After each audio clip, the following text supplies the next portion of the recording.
Hey there, Tilray traders and investors. It's Rod with Pow Group. Welcome back on The Pursuit of Wealth, your home for MJ stocks, crypto assets, news, and interviews. Also home to the best MJ community. Today is Wednesday, July 10th. Happy Hump Day. Hope you're doing awesome. And in this video, we're going to be discussing a topic that has been asked a lot lately. This comes up quite a bit in the comments and getting lots of chatter from the retail community about this. I've been getting questions quite often about it. So I've mentioned it in a previous video briefly, but it was kind of baked into another, no pun intended, baked into another section and another topic. So I wanted to make a video specifically on this topic. And that topic and the question that I get a lot lately is, when is Tilray going to get into the hemp-derived beverages? And if you remember, there's actually ties to Truss Beverage Co. and Molson Coors, where they had their hemp beverages in the United States, and Molson Coors got out of it. That was a joint venture with Hexo. So we're going to discuss all of that and more. I'll give my thoughts and opinions on what to expect in terms of hemp-derived drinks and when they could get into it and why they might be holding off. And I'll just give my overall thoughts and opinions. But as always, this is not financial advice. This is for entertainment purposes only. You should never ever buy or sell anything based on anything that I say or write. I'm not a financial advisor. Also, I do own Tilray in my portfolio. Full disclosure. Before we get started, make sure to smash the like. It helps support me in the channel. It doesn't cost you anything. If you're new, you can subscribe, tick the bell, all that good stuff. You'll be notified on any future videos or when I go live. Also, you can follow us over on X, formerly Twitter. The handle for that is @GroupPow. Going to be using that as my platform of choice going forward. So if you recall, Curaleaf launched their hemp-derived product line and new direct-to-consumer e-commerce marketplace. And they talk about distribution, including strategic partnerships through conventional retail and on-demand delivery in partnership with DoorDash. And this is going to be a big thing, right? Eventually, you're going to have tons everywhere across the globe. You're going to be, just like you'll be able to order alcohol, you'll be able to order MJ, right? But it's going to be a crawl, walk, run approach, right? It's going to be incremental. It's not going to happen today or tomorrow, right? It's going to take some time for that to kick in. And then they said that the products will be available in 25 states.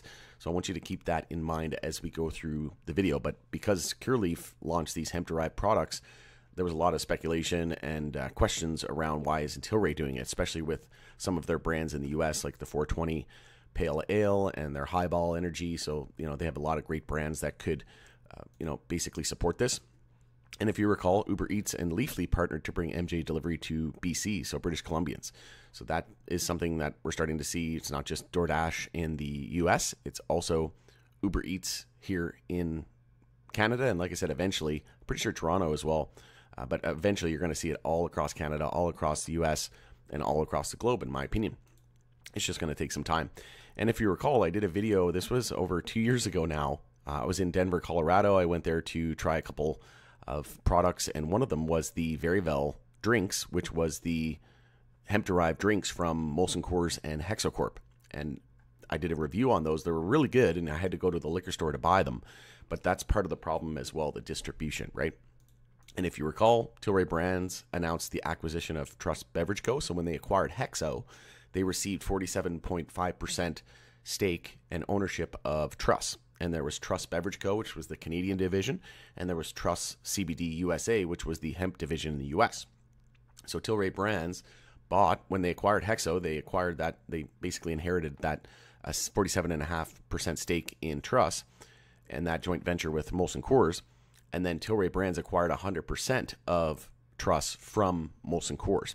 And to go back in the time machine even further, there was an MJ Biz Daily article here saying Molson Coors exiting CBD drink joint venture in the U.S. with Hexo. And a lot of people, when this initially came out, they thought they were getting rid of Truss completely, but it wasn't. It was just the hemp-derived CBD beverages in the U.S. And to go into more details on this, Molson Coors was concerned about the regulatory uncertainty surrounding MJ products in the U.S., the company said in November 22 blog post. And this was from November 29, 2022. And I think the reason why Tilray is sort of holding off on the hemp-derived beverages is because of this fact, because of what they learned, right? They were partnered with Hexo through a strategic alliance before they even acquired Hexo, so they probably learned more about that. They got a lot of insight, right? They just kind of sat back and watched as well, and probably had their research team doing a lot of investigating and research into this as well. But then through that partnership with Hexo, then eventually acquiring Hexo, they got that 47.5 stake. They would have obviously talked to Molson Coors.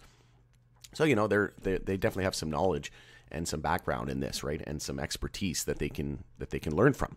And then I think, because of this plays a big factor on why I think they're holding out. So I'll continue to go over my thoughts and opinions, but we'll go through the rest of this year. The beverage makers cited no near-term pathway to federal legalization. And this was in 2022, remember, the end of 2022, adding that some chain retailers and distributors have been hesitant to accept CBD beverage brands, complicating distribution and making the path to profitability a challenge.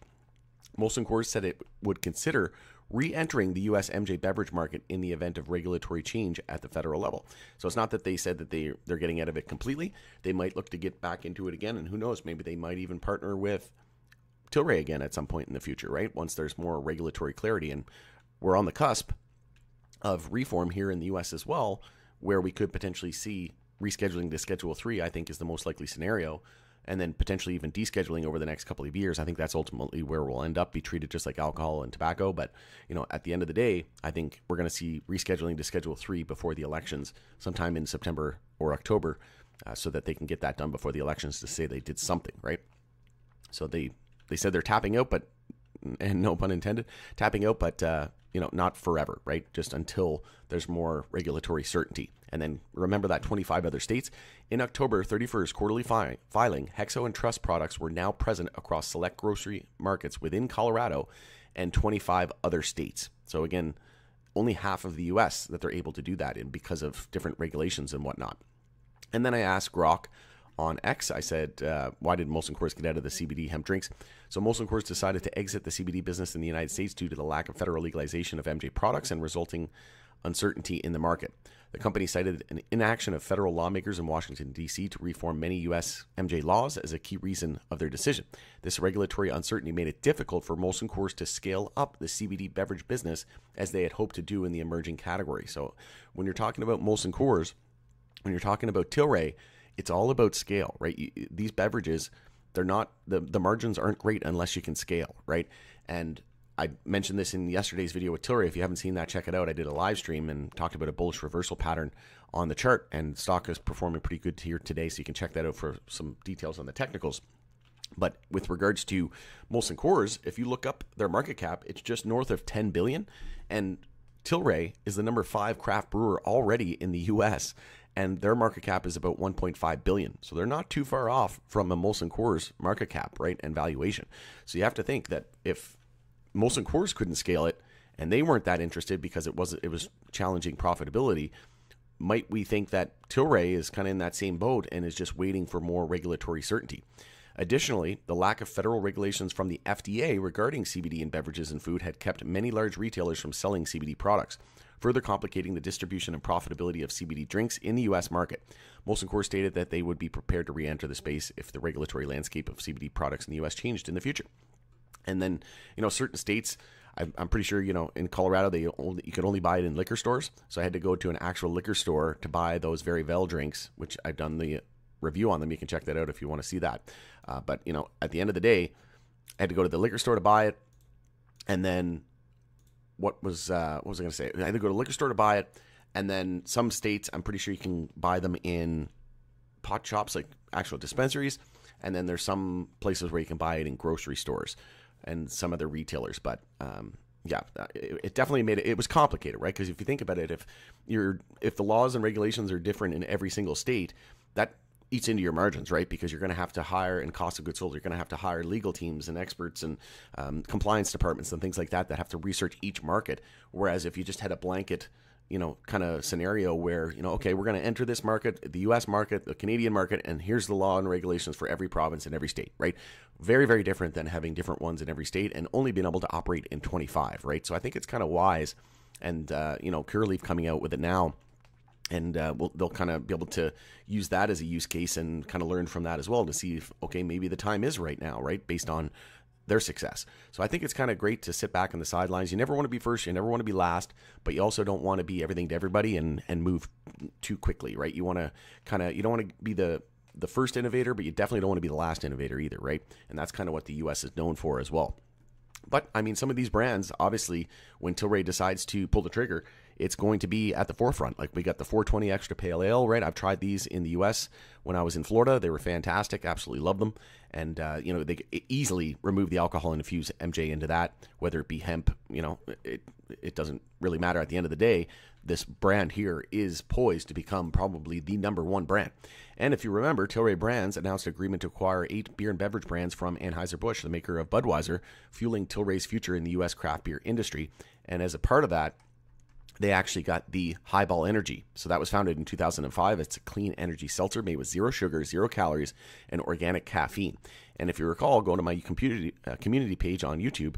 I just posted their new Molo seltzers here in Canada, and they are 0 sugar, 0 calories, only $4.42 Canadian, so like $3 US, with 10 milligrams THC and 20 milligrams CBG. I really like the mango, and I got those on the elite membership at High Tide at Canna Cabana. So you can see they've already got that type of drink here, and it'll just be a matter of time. And then it also has organic caffeine. Highball's products include grapefruit, watermelon, mint, wildberry, blackberry, lemon, lime, peach, vanilla, all crafted with a proprietary organic certified energy blend consisting of caffeine, guarana, and ginseng. And they've got a lot of those in their what are they called? The XMG Plus. Here in Canada, they're fantastic. You got to try the tropical cream float. Oh my God, it's candy in a can, and it's so good. But fantastic. That's another great brand, right? Highball Energy. They could easily put some sort of MJ infused beverage, whether it be hemp derived or not, into that brand, right? And then also some other news here in Canada. Plant Life MJ makes history in a historic move at the Great Outdoors Comedy Festival. This is a milestone for the MJ industry. Plant Life MJ will make history as the first MJ retailer to sell products at a Canadian festival. So just imagine, when you're not going to be able to buy like MJ drinks, probably, or like joints and things like that. We're going to be buying MJ drinks and maybe edibles or something like that, right? But like drinks will be a big, big thing. And if you go to the Great Outdoors Music Festival website, you can see here Andrew Schultz, you got Shane Gillis, Kevin Hart. My girlfriend's actually going to it on Saturday, July 13th. So this is going to be big business, right? And then Tilray also partnered with the Denver Broncos, and they brought Breckenridge Distillery and that partnership to expanded their products to the Denver Broncos. So eventually, you're going to be able to go to the Broncos game, and you're going to be able to buy an MJ infused beverage, whether it be a Highball seltzer, whether it be a Molo seltzer. You're eventually going to be able to buy these at big arenas and stadiums and concerts and restaurants and bars and pubs and clubs. It's going to be amazing. So I think the beverage industry is very overrated, but in my opinion, I think taking that incremental approach, crawl, walk, run, see how other peers and competitors and other companies in the space are going to get through it. Like I said, there's only 25 states right now with the clear laws and regulations that permit it. So, it makes it difficult when you can only do half of the U.S. and, you can't get into these easy retailers. It's very complicated, right? So it just makes it difficult to scale. So as of right now, I think it's wise for them to learn what they know, learn from what they know with the joint venture with Hexo and Molson Coors. Molson Coors got out of it for a reason, but as we look for federal reform here in the U.S., I think that we're going to potentially see them get into that category again at some point in the near future. And then once we get reform, we could even see beverages and things like that where maybe it's prescribed or something like that through a doctor through Schedule 3. But ultimately, there will be beverages from Tilray that are MJ infused in the U.S., whether it be hemp derived or not. Mark my words, it will be in the U.S. and they will emerge as one of the leaders, if not the biggest, in that category, in my opinion, through trust and all of what they learned. And I'm excited for it. It's going to be a big opportunity for them and a big segment, I think very underrated. And then there's even talks that Tilray could potentially acquire some MedMen assets, which would pave their way for U.S. entry, and through that Superhero Acquisition Corp, right, which we know they own 2/3 of. So, and they're the only secured creditor in the bankruptcy filing. So it's going to be interesting. We should see some news, in my opinion, with regards to that in the U.S. side of things with regards to Tilray, but keep an eye out for that. I think it could come really anytime now, and the stock is starting to heat up, and as we look for federal reform, and then I think Florida is going to get passed in November as well. So things are heating up in a big way leading into the summer, the end of the summer here and into the fall. So excited for it. If you enjoyed this video today, make sure to leave a like. I would appreciate it. Share it with your network. It's Rod with Pow Group. Thanks again for joining us in the pursuit of wealth, and have a fantastic rest of your day. We'll see you on the next one.